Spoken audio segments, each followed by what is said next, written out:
সংখ্যাটি কত? এটা 15% বৃদ্ধির ফলে একটি সংখ্যা হয়, একটি সংখ্যার বৃদ্ধি হয় 60।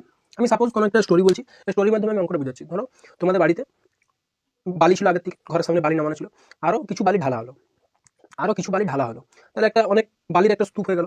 তাহলে সেখানে একটা লেবার কি বলবে, বা একটা যে কাজ করে সে কি বলবে, যে ভাই ওখানে 60 বস্তা বালি ঢালা হলো। লেবারটি কি বলবে, যে ওখানে 60 বস্তা বালি ঢালা হলো। কিন্তু একটা মাস্টার, কোনো একটা হাই স্কুলের মাস্টার, সে রাস্তা দিয়ে বেরোচ্ছে, সে বলছে না ভাই এখানে 15% বালি ঢালা হলো, কিন্তু কি একটা লেবার কি বলছে, লেবার অত কিছু তো পড়াশোনা জানে না, সে তো বস্তা হিসাবে গুনবে।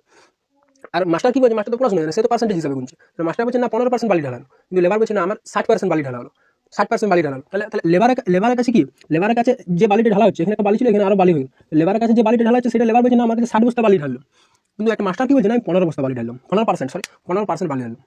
তাহলে কি সেম পরিমাণ বালি ঢালা হয়েছে, কিন্তু ইয়ার কথা অনুযায়ী 60 বলছে, কিন্তু মাস্টার বলছে না 15%। তাহলে আমি বলতে পারি যে 15 সমান 60, 15% সমান 60। তাহলে বালি তোমার একই পরিমাণে ঢালা হলো, ইয়ার মুখের থেকে আলাদা আলাদা রকম একটা অ্যামাউন্টের গল্প আসছে, ইয়ার মুখের থেকে একটা আলাদা রকম অ্যামাউন্টের গল্প আসছে, কিন্তু আমার বালি তো সেম ঢালা হয়েছে। তাহলে 15% সমান 60। তাহলে কি বলছে এবার, তাহলে প্রকৃত সংখ্যাটি কত? তাহলে প্রকৃত সংখ্যা কত? আমরা সবসময় জানি প্রকৃত সংখ্যা বা বাস্তব সংখ্যা ধরতে গেলে আমাকে 100 ধরতে হবে। তাহলে প্রকৃত সংখ্যার মান কত? তাহলে 100 মান কত? তাহলে আমরা জানি কোনাকুনি গুণ হয়, তাহলে 100 × 60/15, 15 4 60। তাহলে সংখ্যাটি কত হলো? 400। Option number B.